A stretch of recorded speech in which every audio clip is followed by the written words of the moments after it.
नमस्कार, good morning. Fit India के superhit bulletin में आप सभी का स्वागत है। आपके साथ मैं हूं प्रिया सन्हा।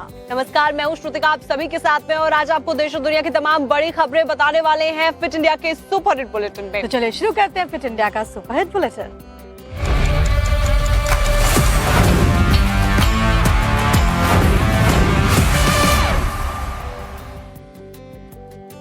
बुलेटिन की शुरुआत करेंगे बड़ी खबर के साथ, जो कि मुंबई के मानकुंद्र से आ रही है, जहां पर 3 मंजिला इमारत बारिश के बाद ढह गई है। तो इस वक्त प्रचंड जल तांडव देखने को मिल रहा है। और खबर ये है मायानगरी मुंबई से कि 6 लोगों ने जान गंवा दी है। इस बड़े हादसे में 1 जख्मी है। हादसे की जगह पूरी रात चलता रहा राहत बचाव का काम। तो जानकारी के मुताबिक रविवार रात करीब 8:30 बजे मानकुंद्र इलाके में हनुमान मंदिर के पीछे जनता नगर में एक चौल का हिस्सा ढह गया। घटना की सूचना जैसे मिली, मुंबई पुलिस, फायर ब्रिगेड की टीम, बीएमसी वार्ड स्टाफ और एम्बुलेंस मौके पर पहुंचती है। राहत और बचाव कार्य शुरू किया गया। बाद में एनडीआरएफ की टीम भी मौके पर पहुंची। तो आपको बता दें कि मलबे में और भी लोगों के दबे होने की आशंका जताई जा रही है। मुंबई के मेयर ऋतु तावड़े और महाराष्ट्र समाजवादी पार्टी के अध्यक्ष अबू आजमी ने मुंबई के शताब्दी अस्पताल का दौरा भी किया है। परिस्थितियां इस वक्त बेहद गंभीर बनी हुई हैं। एक बड़ी घटना जो कि यहाँ पर घटी है, उसके बाद अफरा तफरी का माहौल हो गया। चीख पुकार वहां पर मच गई। दुखद यह है कि 6 लोगों ने इस दुखद हादसे में अपनी जान गंवा दी है। तो मुंबई में शायद ही कोई ऐसा साल बीता है जब बारिश की वजह से कहीं ना कहीं इमारत ना गिरी हो। और इस हादसे के बाद में राजनीति भी गरमाना शुरू हो गई है। शिवसेना यूबीटी के प्रवक्ता आनंद दुबे और समाजवादी पार्टी के अबू आजमी ने इस हादसे के लिए बीएमसी को जिम्मेदार ठहराया है। बीजेपी कोटे से राज्य मंत्री गिरीश महाजन ने कहा कि लगातार हो रही भारी बारिश की वजह से हादसा हुआ। सरकार ने मृतकों के परिजनों को 4 लाख रुपए मुआवजा देने का फैसला लिया है। जैसा कि आप सब जानते हैं कि पूरी दुनिया में जब बरसात होती है तो लोग स्वागत करते हैं, आनंद लेते हैं। लेकिन मुंबई में जब बरसात हो रही है तो लोगों की मौत हो रही है। कहीं पेड़ गिरने से, कहीं घर गिरने से, कहीं पर मैन होल में गिर के। अभी बताइए कि मानखुर्द में 3 महले का एक घर गिरने से 6 लोगों की मौत हो गई। अब इसका जिम्मेदार कौन है? देखिए, ये सरकार ने मौत का कुआं बना दिया है मुंबई को। आप सब जानते हैं कि इस बार मुंबई में मानसून देर से आया। अमूमन 10-12 जून को मानसून आता था, इस बार 23-24 जून को आया। बहुत समय था महानगर पालिका के पास, लेकिन उन्होंने मानसून के पहले की कोई उपाय योजना नहीं की। मैं 50 बार बोल चुका हूं कि इलीगल अब कंस्ट्रक्शन नहीं होना चाहिए। यहाँ नहीं बोला हूँ, हाउस में ऑन रिकॉर्ड बताता हूँ आपको। इसलिए बोलता हूँ कि लोगों की जान जा रही है। यही नहीं, आप जाइए साउथ बॉम्बे जाइए, आप जो पुरानी बिल्डिंगें गिरती हैं हर साल, लोग मरते हैं। क्या सरकार ने कोई ऐसी नीति बनाई कि पुरानी बिल्डिंगें जो उसके बदले में नई बिल्डिंग जल्दी बन जाए? कुछ हो रहा है क्या? हर बार वहाँ का एमएलए उठाता है बार बार, साहब बिल्डिंगें गिर रही हैं, कुछ कीजिए। और वो छोड़ दीजिए, आप गटर में आदमी बह गया, किसकी जिम्मेदारी है? हम लोग देख रहे हैं कि 4 मंजिल इमारत थी और वो बारिश के चलने से, क्योंकि बारिश ने भी पूरा रिकॉर्ड कर दिया है। कल से आज सुबह से बहुत बारिश मुंबई में हो रही है, बाहर इलाके में भी हो रही है, महाराष्ट्र में भी हो रही है, लेकिन मुंबई में बहुत ज़्यादा बारिश यहाँ पर हो रही है। और इसी के चलते हुए ये जो इमारत है ये गिर चुकी है। इसमें 6 लोग थे, उसमें मुझे लगता है ज़्यादातर 4 बच्चे थे और 2 एडल्ट थे। 6 के 6 लोगों की मौत हो गई है। अभी भी हम लोग देख रहे हैं कि और कोई नीचे दबा हुआ है, इसलिए कारपोरेशन है, एनडीआरएफ की टीम यहाँ पर है, पुलिस वाले भी और कार्यकर्ता भी सब हैं यहाँ के लोकल, वो सभी यहाँ पर काम कर रहे हैं। मुझे लेकिन नहीं लगता कि 6 के ऊपर और कोई यहाँ पर ज़्यादातर होगा, लेकिन बहुत दर्दनाक घटना ये हुई है। इसमें 6 लोगों की मौत हुई है। सभी को हॉस्पिटल में सब बॉडी शिफ्ट कर दी गई है। फिर से आपका स्वागत है फिट इंडिया के सुपरहिट बुलेटिन में। खबरों का सिलसिला लगातार जारी है। बात करेंगे प्रधानमंत्री नरेंद्र मोदी के विदेश दौरे की। आज से प्रधानमंत्री 3 देशों के विदेश दौरे पर जा रहे हैं। बड़ी खबर आपको बता दें, आज से 3 देशों का प्रधानमंत्री का ये दौरा। 11 जुलाई तक वो विदेश के दौरे पर रहेंगे। इंडोनेशिया, ऑस्ट्रेलिया और न्यूजीलैंड का उनका ये दौरा। तो तीनों देशों के साथ में रणनीतिक और आर्थिक साझेदारी पर जोर रहने वाला है। साथ ही साथ द्विपक्षीय वार्ता भी होगी।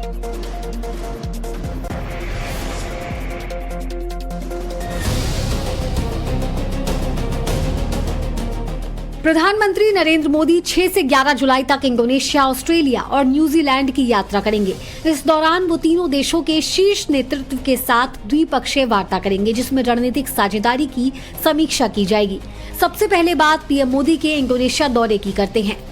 इंडोनेशिया के राष्ट्रपति प्रबोवो सुबियांतो के निमंत्रण पर प्रधानमंत्री नरेंद्र मोदी 6 से 8 जुलाई तक इंडोनेशिया की यात्रा करेंगे। ये उनकी इंडोनेशिया की चौथी यात्रा होगी और मई 2018 में भारत इंडोनेशिया संबंधों को व्यापक रणनीतिक साझेदारी का दर्जा मिलने के बाद पहली द्विपक्षीय यात्रा होगी। जकार्ता में प्रधानमंत्री राष्ट्रपति प्रबोवो सुबियांतो के साथ द्विपक्षीय वार्ता करेंगे और दोनों देशों के बीच साझेदारी में हुई प्रगति की समीक्षा करेंगे। वो भारतीय प्रवासी समुदाय को संबोधित करेंगे। भारत और इंडोनेशिया के ऐतिहासिक और सांस्कृतिक संबंधों को ध्यान में रखते हुए प्रधानमंत्री योग्यकार्ता स्थित यूनेस्को विश्व धरोहर स्थल प्रबानन मंदिर परिसर का भी दौरा करेंगे। In Indonesia, the main place of engagement is the capital, Jakarta, but the Prime Minister will also be visiting the cultural center or historic city of Yogyakarta, where he will go to the Prabanan temple complex, where India is planning to work with Indonesia for the, which is by the way a World Heritage Site designated by UNESCO. So India and Indonesia will be collaborating on the conservation work there. Indonesia के बाद प्रधानमंत्री Australia के PM Anthony Albanese के निमंत्रण पर Melbourne जाएंगे। PM Narendra Modi 8 से 10 जुलाई तक ऑस्ट्रेलिया दौरे पर रहेंगे। इस दौरान वो प्रधानमंत्री एंथनी एल्बनीज के साथ द्विपक्षीय वार्ता करेंगे। ऑस्ट्रेलिया की गवर्नर जनरल सैम मॉस्टन से भी मुलाकात करेंगे। प्रधानमंत्री भारत ऑस्ट्रेलिया सीईओ फोरम में भाग लेकर दोनों देशों के शीर्ष उद्योगपतियों और व्यापारिक नेताओं को संबोधित करेंगे। इसके अलावा मेलबर्न में भी प्रवासी भारतीय समुदाय को संबोधित करेंगे। न्यूजीलैंड के पीएम क्रिस्टोफर लक्सन के निमंत्रण पर प्रधानमंत्री नरेंद्र मोदी ऑकलैंड की राजकीय यात्रा करेंगे। पीएम मोदी 10 से 11 जुलाई तक न्यूजीलैंड दौरे पर रहेंगे। ये करीब 4 दशकों में किसी भी भारतीय प्रधानमंत्री की न्यूजीलैंड की पहली राजकीय यात्रा होगी। ऑकलैंड में प्रधानमंत्री क्रिस्टोफर लक्सन के साथ द्विपक्षीय वार्ता करेंगे। व्यापार, वाणिज्य, रक्षा और अन्य क्षेत्रों में दोनों देशों के संबंधों की समीक्षा करेंगे। न्यूजीलैंड यात्रा के दौरान प्रधानमंत्री प्रमुख व्यापारिक और खेल जगत की हस्तियों से भी मुलाकात करेंगे। इंडोनेशिया और ऑस्ट्रेलिया की तरह ही यहाँ भी पीएम प्रवासी भारतीय समुदाय को संबोधित करेंगे।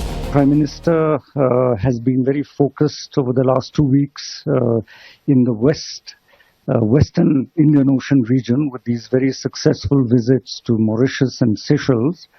Well, now I think starting this week with the visit of Japan and the forthcoming visits to Indonesia, Australia and New Zealand, the focus has shifted to the eastern maritime zones of the Indian Ocean and our Act East engagement. बता दें कि PM Modi 6 दिनों के लिए Indonesia, Australia, New Zealand के ऐतिहासिक दौरे पर रहेंगे, जिसका उद्देश्य रणनीतिक और आर्थिक संबंधों को मजबूत करना है। बड़ी खबर आपको बता देते हैं, मुंबई लोनावला एक्सप्रेसवे पर लोनावला के पास में लैंडस्लाइड हो गई है। बड़ी खबर है आपकी टीवी स्क्रीन पर। बड़ी जानकारी, खंडाला एग्जिट के पास दरअसल पहाड़ी का ये हिस्सा गिर जाता है। लैंडस्लाइड के बाद वहां पर जो एक्सप्रेसवे था वो बंद हो गया, जिसके बाद वहां पर उस रास्ते को खाली कराने का काम तेज है। तो आपको बता दें कि चट्टान गिरने से मुंबई जाने वाला रास्ता पूरी तरीके से बंद हो गया है। महाराष्ट्र में इस वक्त मानसून तबाही मचा रहा है। पुणे और मुंबई एक्सप्रेसवे पर लैंडस्लाइड के अलावा दोनों शहरों के बीच जो ट्रेन सर्विसेज हैं वहां पर भी असर पड़ा है। कर्जत लोनावला सेक्शन में कई जगह लैंडस्लाइड के बाद हालत इस वक्त गंभीर बने हैं, जिसकी वजह से रेल संपर्क भी कट गया है और काफी ज्यादा परेशानी लोगों को हो रही है, क्योंकि मानसून जब से आया है तब से जल जमाव की स्थिति तो है ही, लेकिन लगातार जो लैंडस्लाइड की घटनाएं हैं वो भी बढ़ रही हैं। कई जगहों पर डाइवर्जन लगा दिया गया है। लोगों से अपील की जा रही है कि वो इन रास्तों पर जाने से बचे, क्योंकि स्थितियां बेहद गंभीर बनी। और सबसे बड़ी बात है कि माया नगरी मुंबई इस वक्त त्राही मांग कर रही है। महाराष्ट्र के कई हिस्सों में हालात इस तरीके से गंभीर बने हुए हैं। आप कोई भी हिस्सा उठा ले, वहाँ पर इस वक्त लगातार बारिश की वजह से स्थितियां बेहद गंभीर हैं। लोग अपने घरों में कैद होने को मजबूर हो गए।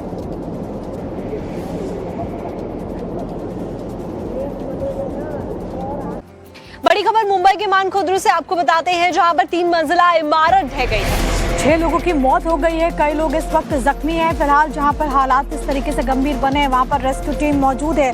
पूरी रात यहां पर रेस्क्यू ऑपरेशन चलता रहा। तो आपको बता दें कि कई लोगों के दबे होने की आशंका अभी भी जताई जा रही है। हादसे की जगह पूरी रात राहत बचाव का कार्य चलाया गया है। रविवार रात तकरीबन 8:30 बजे मांगखुर्द इलाके में हनुमान मंदिर के पीछे जनता नगर में एक चौल का हिस्सा ढह जाता है। सूचना मिलते ही मुंबई पुलिस फायर ब्रिगेड की टीम मौके पर पहुंची। तो आपको बता दें कि बीएमसी वार्ड स्टाफ और एम्बुलेंस भी मौके पर पहुंची। राहत बचाव का कार्य शुरू किया गया। बाद में एनडीआरएफ की टीम ने भी रेस्क्यू ऑपरेशन शुरू किया। कई लोगों के दबे होने की आशंका है। मुंबई के मेयर रितु तावड़े, महाराष्ट्र सपा के अध्यक्ष अबू आजमी भी अस्पताल पहुंचे। तो देखिए, मुंबई में इस तरीके की पूरी ये घटना होने के बाद से ही दुख और अफरा तफरी है, जो कि मॉनसून आने के बाद से ही कई घटनाएं इस तरीके की सामने आ रही हैं, जहां लैंडस्लाइड हो या फिर इमारत ढहने जैसी घटनाएं।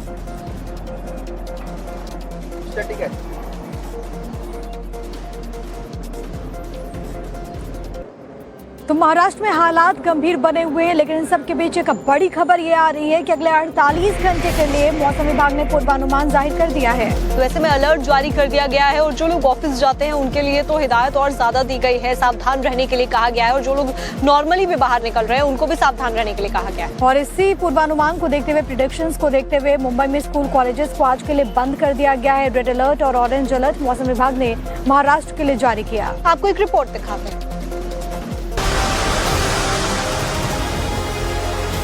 मॉनसून ने जैसे ही रफ्तार पकड़ी, महाराष्ट्र की आर्थिक राजधानी मुंबई पानी पानी हो गई और हादसे होने लगे। मानखुर्द में भारी बारिश की वजह से घर गिरने से 6 लोगों की मौत हो गई और एक व्यक्ति जख्मी हो गया। महज कुछ घंटों की बारिश ने महानगर पालिका के दावों की पोल खोल कर रख दी। लोकमान्य तिलक टर्मिनस के आसपास का इलाका पानी में डूबा हुआ नजर आया।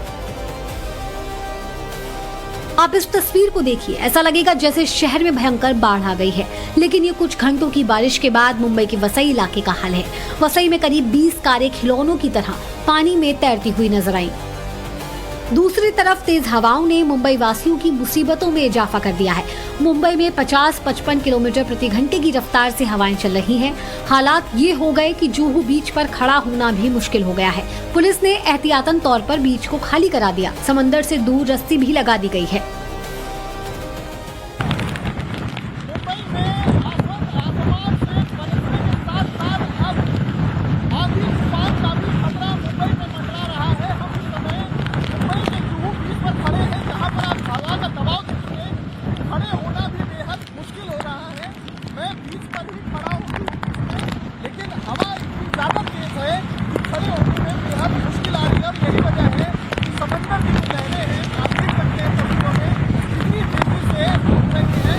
नवी मुंबई के पनवेल में भी मूसलाधार बारिश ने कहर बरपाया है। कालुंद्रे गाड़ी नदी उफान पर है। शिव का रोड बंद हो गया है।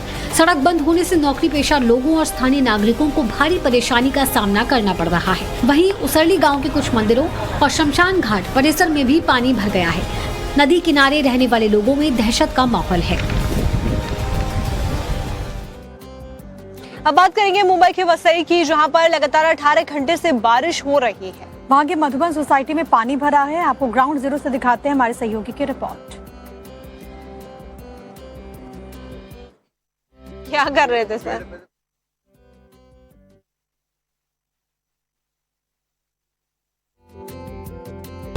मुंबई से सटा वसई इलाके में लगातार पिछले 18 घंटे से बारिश होने के कारण जल जमाव की स्थिति हो गई है। अगर आप तस्वीरें देखें तो तस्वीरें काफ़ी ज़्यादा भयावह हैं और ये तस्वीरें हैं वसई ईस्ट इलाके के मधुबन टाउनशिप इलाके की, जहाँ पर कमर तक पानी जो है वो भर चुका है। लगातार इस तरीके से मूसलाधार बारिश होने के कारण दिक्कतों का सामना लोगों को करना पड़ रहा है। लोग अपने घर में जो है वो कैद हो गए हैं और बाहर निकलना लोगों के लिए बेहद ज़्यादा मुश्किल हो गया है। लगातार बीएमसी हो या बाकी महाराष्ट्र की नगर पालिकाएँ हों, उनके द्वारा लगातार ये दावे किए जाते हैं कि इस बार जो है वो मुंबई में बिल्कुल भी पानी नहीं भरेगा, मगर हर बार स्थिति बद से बदतर हो जाती है और यही स्थिति जो है मुंबई से सटे वसई की है। और लगातार पानी भरने से लोग अपने घरों में कैद हो गए हैं और बाहर निकलना बेहद ज़्यादा मुश्किल हो गया है। वसई से पारस दामा, टाइम्स नाउ, नवभारत के लिए। और चलिए बात कर लेते हैं यूपी की, जहां पर अब तक तो मानसून ने सुस्त रफ्तार पकड़ी थी, लेकिन अब खबर यह है कि आज वहां पर भी मानसून का असर देखने को मिल सकता है। और इसमें भारी बारिश की चेतावनी जारी कर दी गई है। आंधी तूफान भी आ सकता है और लोगों को सावधान रहने की हिदायत दी गई है। गाजियाबाद के लोनी में बारिश के बाद सड़कों पर जलभराव का ऐसा नजारा देखने को मिला मानो सड़कें तालाब में तब्दील हो गई हों। सोशल मीडिया पर वायरल हो रही वीडियो में कई कारें और दोपहिया वाहन पानी में डूबते और बंद होते नजर आ रहे हैं। जलभराव के कारण लोगों का आवागमन प्रभावित हुआ और घंटों तक यातायात बाधित रहा। उधर हापुड़ में मूसलाधार बारिश ने कई दिनों से पड़ रही उमस भरी गर्मी से लोगों को राहत दिला दी। हालांकि बारिश ने शहर की ड्रेनेज व्यवस्था की भी पोल खोल कर रख दी। शहर के कई प्रमुख मार्गों पर जलभराव हो गया, जिससे यातायात प्रभावित रहा और लोगों को काफी परेशानी का सामना करना पड़ा। अभी तक यूपी में मानसून फीका रहा, लेकिन आज मौसम विभाग ने राज्य के 55 जिलों में भारी बारिश का येलो अलर्ट जारी कर दिया है। राजधानी लखनऊ, प्रयागराज, वाराणसी और कानपुर समेत कई बड़े शहरों में तेज हवाओं के साथ मूसलाधार बारिश की चेतावनी दी गई है। शासन ने आम जनता के लिए एक विशेष एडवाइजरी जारी की है। खासकर ग्रामीण इलाकों में किसानों और मजदूरों से विशेष अपील की गई है कि जब आसमान में काले बादल छाए हों और बिजली कड़क रही हो तो खेतों में काम करने से तुरंत बचें। किसी भी कीमत पर पेड़ों के नीचे, जर्जर और कच्चे मकानों के पास शरण न ले, क्योंकि आकाशीय बिजली सबसे ज्यादा इन्हीं जगहों को अपना निशाना बनाती है। राम मंदिर चढ़ावा चोरी मामले में बड़ी ब्रेकिंग आपको बता देते हैं कि आज एक बहुत ही अहम बैठक होने जा रही है। जी हाँ, ये बैठक है जो कि बहुत इंपॉर्टेंट होने वाली है। राम जन्मभूमि तीर्थ क्षेत्र ट्रस्ट के अहम बैठक महंत नृत्य गोपाल दास इस बैठक की अध्यक्षता करने वाले हैं। तो आपको बता दें कि चंपत राय अनिल मिश्रा के इस्तीफे पर विचार हो रहा है। वहीं बैठक में एसआईटी की अंतरिम जांच रिपोर्ट पर भी चर्चा होगी। मीटिंग के दौरान कई और मुद्दों पर भी मंथन होगा, चढ़ावा चोरी और उसके बाद ये बड़ी बैठक। तो देखिए, बैठक में एसआईटी की अंतरिम जांच रिपोर्ट पर चर्चा की जाने वाली है और साथ ही चंपत राय अनिल मिश्रा के इस्तीफे पर भी विचार इस बैठक में किया जाएगा। बड़ी खबर है। इसी बीच आपको मालूम है कि चंपत राय और अनिल मिश्रा ने इस्तीफा दे दिया था, लेकिन आज ये बैठक होने वाली है। क्या व्यवस्थित स्वरूप होने वाला है, कैसे ट्रांसपेरेंसी लाई जाए, ये कोशिश होगी। आप देखें रिपोर्ट। राम मंदिर चढ़ावा चोरी विवाद के बीच आज राम जन्मभूमि ट्रस्ट की अहम बैठक होने जा रही है। चढ़ावा चोरी प्रकरण सामने आने के बाद ये ट्रस्ट की पहली औपचारिक बैठक है, जिसकी अध्यक्षता महंत नृत्य गोपाल दास करने वाले हैं। मीटिंग पहले जो मणिदास छावनी में होने वाली थी, अब बैठक की जगह बदलकर मंदिर परिसर कर दिया गया है, जो दोपहर 3 बजे से शुरू होगी, जिसमें कई अहम मुद्दों पर चर्चा की जाएगी। मंदिर परिसर में हो। नृत्य गोपाल दास जी करेंगे।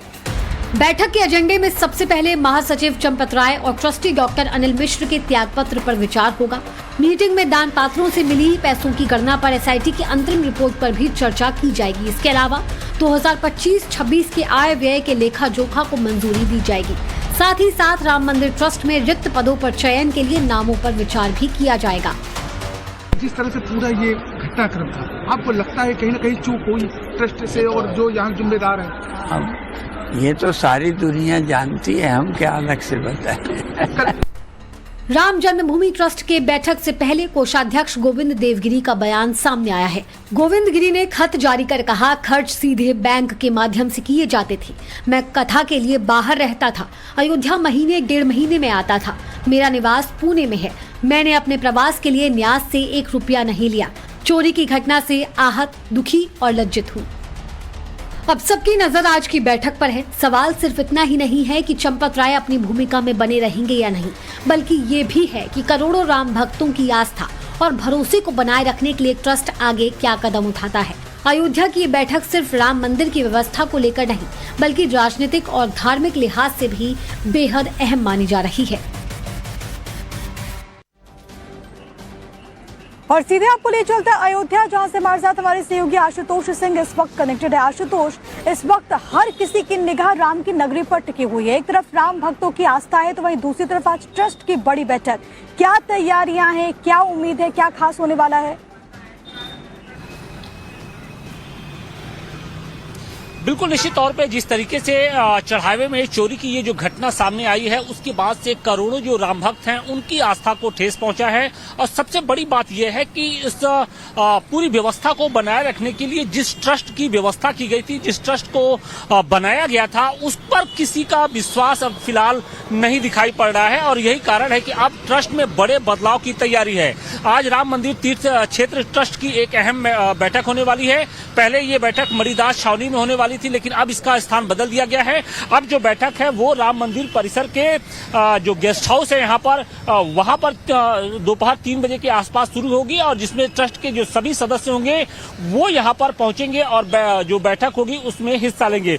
सबसे बड़ी बात यह है कि जिस तरीके से चढ़ावे चोरी में ट्रस्ट के जो महासचिव हैं चंपत राय और अनिल राय की जो भूमिका संदिग्ध प्रतीत हो रही है, उसको लेकर एक अहम उसमें मंथन किया जाएगा। इन दोनों का पहले ही इस्तीफा हो चुका है और अब क्या ये ट्रस्ट में बने रहते हैं या नहीं रहते हैं, इनका इस्तीफा मंजूर होता है या नामंजूर हो जाता है, ये सब कुछ बैठक में आज ये देखने को मिलेगा।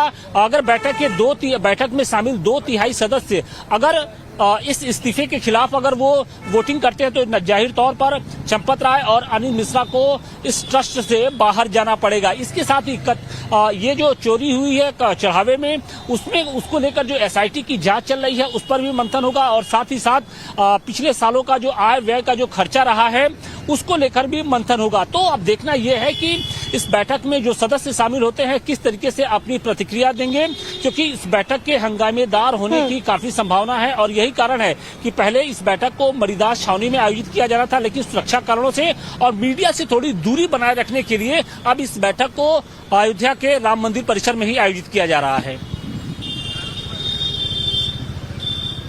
बिल्कुल आशुतोष, और ऐसे में चंपत राय की मुसीबतें बढ़ती हुई तो नजर आ ही रही हैं, लेकिन आज की इस बैठक पर सभी की निगाह है। बहुत बहुत शुक्रिया इस पूरी जानकारी के लिए।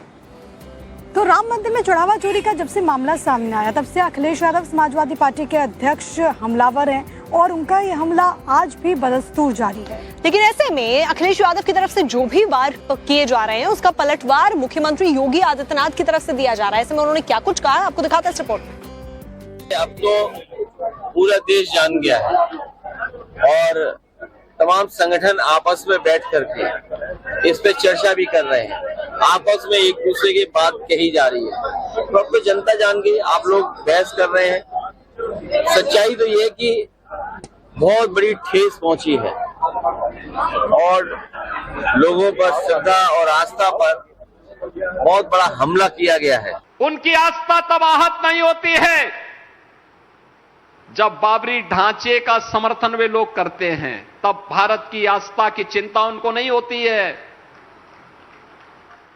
जब वह भारत के मानबिंदुओं का अपमान करते हैं तब इनको भारत की आस्था और उत्तर प्रदेश की आस्था की चिंता नहीं होती है। लेकिन वोट बैंक की तब चिंता होती है। लेकिन जब भारत की आस्था को आहत करना हो तो प्रत्यक्ष और प्रत्यक्ष रूप से इनके द्वारा प्रहार करने के कोई मौके नहीं चूके जाते हैं। राम मंदिर चढ़ावा चोरी मामले में सियासत तो जारी है ही, लेकिन मुख्यमंत्री योगी आदित्यनाथ की तरफ से यह भी कह दिया गया है कि दूध का दूध और पानी का पानी कर दिया जाएगा। एक तरफ इस पूरे मामले में समाजवादी पार्टी पहले से हमलावर है, कांग्रेस भी सवाल उठा रही है, तो वहीं दूसरी तरफ बीजेपी भी कोई कसर नहीं छोड़ रही है विरोधियों को आड़े हाथ लेने में। आपको दिखाते हैं पूरी खबर इस रिपोर्ट में। राम मंदिर चढ़ावा चोरी का मुद्दा समाजवादी पार्टी के अध्यक्ष अखिलेश यादव ने जो उठाया था, उसके बाद से एसपी की ओर से बीजेपी पर हमला जारी है। आए दिन अखिलेश की पार्टी से सरकार पर सवाल खड़े किए जा रहे हैं। इस बार फैजाबाद से सांसद अवधेश प्रसाद ने चढ़ावा चोरी को लेकर निशाना साधा है। हमारे नेता माननीय अखिलेश यादव जी और हम जैसे लोग एक नहीं अनेकों बार कह चुके हैं कि ट्रस्ट को भंग कर दिया जाए और एसआईटी जांच से पहले इसको भंग करना चाहिए था और जो भी ट्रस्ट में लोग हैं उनको मंदिर से बाहर रख करके तब कोई जांच शुरू होती। ये तो हमारे नेता लगातार बोल रहे हैं, हम वहाँ सांसद के नाते, चौकीदार के नाते हम बोल रहे हैं। वहीं कांग्रेस भी यूपी चुनाव को देखते हुए पॉलिटिकल माइलेज लेने में जुट गई है। समाजवादी पार्टी की तरह ही कांग्रेस ने भी राम का नाम लेकर बीजेपी पर सवाल खड़े किए हैं। राम नाम की लूट की तो हमने चर्चा सुनी थी, पर राम के नाम पर डकैती, चोरी और लूट वो भी भगवान श्री राम के मंदिर में अब सामने आ गई है। राम मंदिर चढ़ावा चोरी का मामला जब से सामने आया है तब से हर विपक्षी पार्टियां इस पर सियासी रोटियां सेकने में पीछे नहीं है। अब इसको लेकर आरजेडी की तरफ से भी हमला बोला गया है। आज तक इंसानों का शोषण करते थे आप लोग, अब तो भगवान को नहीं बख्शना। अयोध्या से लेकर के उज्जैन तक एक ही कहानी दोहराई जा रही है। ठेकेदार हो आप हिंदू धर्म के, और उनका क्या करोगे जो पूर्व गृह सचिव थे, जिन्होंने कहा मैंने सोने की रामायण दी थी, वो भी राष्ट्र विरोधी होंगे, हिंदू विरोधी होंगे, फांसी पे लटका दो, लेकिन अपनी डकैती और अपनी चोरी को कवर नहीं कर पाओगे। कभी राम मंदिर आंदोलन में बीजेपी की सहयोगी रही शिवसेना भी इस मुद्दे पर मैदान में उतर गई है। शिवसेना उद्धव गुट ने रविवार को मुंबई में जोरदार प्रदर्शन किया। दादर हनुमान मंदिर में पार्टी की तरफ से राम रक्षा प्रदर्शन का आयोजन हुआ, जिसकी अगुवाई खुद पार्टी के प्रमुख उद्धव ठाकरे ने की। राम मंदिर चढ़ावा चोरी मामले पर हो रहे चौतरफा हमले पर बीजेपी भी चुप नहीं बैठी। विपक्ष के हर आरोपों पर पलटवार किया और जवाब देने के लिए खुद पार्टी के राष्ट्रीय अध्यक्ष नितिन नवीन सामने आए। ये वही लोग हैं जिन्होंने प्रभु श्री राम के होने के अस्तित्व पर सवाल उठाया था, सुप्रीम कोर्ट में हल्फनामा दायर किया था कि प्रभु श्री राम एक काल्पनिक चीज हैं। उन्होंने कहा था कि श्री राम सेतु के होने पर सवाल उठाया था। ये वही लोग हैं जिन्होंने कार सेवकों पे गोलियां चलाई थी और खून की नदियां बही थी इसी अयोध्या के पवित्र नगरी पर। आज वो बात करते हैं, आस्था की बात करते हैं, और ये घड़ियाली आंसू बहाने वाले लोग कभी हिंदू धर्म की आस्था की पर बात उठा ही नहीं सकते। इस बीच वीएचपी के इंटरनेशनल प्रेसिडेंट आलोक कुमार ने अयोध्या के डीएसपी आशुतोष तिवारी को एक चिट्ठी लिखी है, जिसमें उन्होंने प्रियंका गांधी, अरविंद केजरीवाल, राम गोपाल यादव, संजय सिंह के बयान दर्ज कराने की मांग की है, जिनमें राम मंदिर चंदे में गड़बड़ी का आरोप लगाया है। अब ये श्रीमती प्रियंका गांधी वाड्रा हैं, अरविंद केजरीवाल हैं, राम गोपाल जी हैं, लंबे समय से सार्वजनिक जीवन में उच्च पदों पर रहे, जिम्मेवार लोग हैं। तो मैंने आयोग को कहा कि इन्होंने कहा है तो हो सकता है ये सब जानते हो। ये 20,000 करोड़ का आंकड़ा कैसे आया, किन्होंने दिया, इसके डॉक्यूमेंट्स क्या हैं, ये सब अगर पुलिस को मालूम पड़ जाए तो उसको अपने इन्वेस्टिगेशन में सुविधा होगी। वीएचपी के इंटरनेशनल प्रेसिडेंट आलोक कुमार के खत पर हमला करने में आम आदमी पार्टी भी पीछे नहीं रही। एक भी गवाह उन्होंने भारतीय जनता पार्टी से नहीं पेश किया, एक भी गवाह उन्होंने आरएसएस से पेश नहीं किया, एक भी गवाह उन्होंने विश्व हिंदू परिषद से पेश नहीं किया। गवाह भी अगर चोरी का कोई होगा तो वो राजनीतिक दलों की अपोजिशन पार्टियां होंगी। इसका मतलब आलोक जी ने सरेंडर कर दिया है। वो खुद मान के बैठ गए कि उनकी संस्थाओं के लोग चंदा चोरी के विषय में कहीं पे गवाह नहीं बनेंगे। चूंकि राम मंदिर में चढ़ावा चोरी को लेकर विपक्ष लगातार सरकार को कटघरे में खड़ा कर रही है, तो सरकार के मंत्री भी हर आरोपों का जवाब दे रहे हैं। उत्तर प्रदेश और देश की जनता को इशारा कर दिया कि राम के काज में चोर जेल से नहीं बचेंगे। राम मंदिर में चढ़ावा चोरी को लेकर जिस तरह से सियासी घमासान जारी है, उसे देखकर यही लगता है कि आने वाले दिनों में इस पर सियासी जंग और तेज होने के आसार हैं। और राम मंदिर चंदा चोरी मामले में टाइम्स नाउ नवभारत के स्टिंग ऑपरेशन कारनामे की चारों तरफ इस वक्त चर्चा हो रही है। और इस बीच राम जन्मभूमि निर्मोही अखाड़ा के वकील तरुणजीत का क्या कहना है, आपको सुनवाते हैं। टाइम्स नाउ नवभारत ने राम मंदिर चढ़ावा चोरी को लेकर एक दिन पहले ही हमारे अंडर कवर रिपोर्टर ने ऑपरेशन कालनेमी नाम से स्टिंग ऑपरेशन किया था, जिसमें नवभारत के खुफिया कैमरे पर रामलला के पुजारी संतोष तिवारी ने कई सनसनीखेज खुलासे किए थे, जिस पर अब जन्मभूमि निर्मोही अखाड़ा के वकील तरुणजीत वर्मा ने बड़ी मांग कर दी है। टाइम्स नाउ ने, आपने देखा होगा, एक स्टिंग किया था जिसमें संतोष तिवारी जो मंदिर के पुजारी हैं, उन्होंने बहुत बड़े खुलासे किए संतोष तिवारी ने बताया कि ये चोरी तो शुरू से हो रही है, लेकिन इसको अनदेखा किया, लोगों ने इसको इग्नोर किया और चोरी होती रही। इस पर आप क्या कहेंगे? सबसे पहली बात तो मैं आपके चैनल को बधाई देना चाहूंगा, टाइम्स नाउ नवभारत को, कि उन्होंने इतने बड़ी घटनाओं को बहुत सही ढंग से दिखाया कि जिसमें से पारदर्शिता दिखी। अब जहां तक रहे संतोष तिवारी जी की बात कर रहे हैं, तो मेरा कहना है कि संतोष तिवारी जी की भी प्रॉपर्टी की जांच कर ली जाए, और साथ ही साथ वहां जितने पुजारी जो स्टाफ रह रहे हैं, मेरी 2 मांग सिर्फ है आपके चैनल के माध्यम से। एक मांग ये है कि सारे जो पुजारी हैं और जो स्टाफ हैं, उनका 6 साल का 10 रुपया के स्टाम्प पे एक एफिडेविट लिया ली जाए कि उन्होंने कोई प्रॉपर्टी ली है 6 साल में कि नहीं ली है। एक काम। दूसरा, मैं आपके चैनल के माध्यम से प्रशासन से और एसआईटी से मांग करता हूं कि फैजाबाद की सदर रजिस्ट्री ऑफिस की तहसील, आपके बीकापुर की तहसील, आपके इधर तरफगंज की तहसील, हरैया की तहसील और सुआवल की तहसील में विगत 6 सालों की रजिस्ट्रियों को चेक किया जाए, तो बहुत कुछ नया चीज निकल के आपको प्राप्त होगा, जिससे कि भारत के जनमानस को कुछ और नई बात का भी पता चलेगा। तो मेरा कहना है कि चाहे पुजारी हो, चाहे स्टाफ हो, चाहे संतोष तिवारी हो, इन सब की भी प्रॉपर्टी की जांच हो जाने में कोई परेशानी नहीं है। अगर संतोष तिवारी जी नहीं गलत होंगे तो बच जाएंगे, अगर गलत होंगे तो वो भी फंस जाएंगे। बता दें कि नवभारत के ऑपरेशन कालनेमी में पुजारी संतोष तिवारी ने नवभारत के हिडन कैमरे पर चंपत राय के रोल को लेकर चंदा चोरी में कटमनी तक कई दावे किए थे। अब उसी को लेकर वकील तरुणजीत वर्मा ने संतोष तिवारी पर हमला बोला है।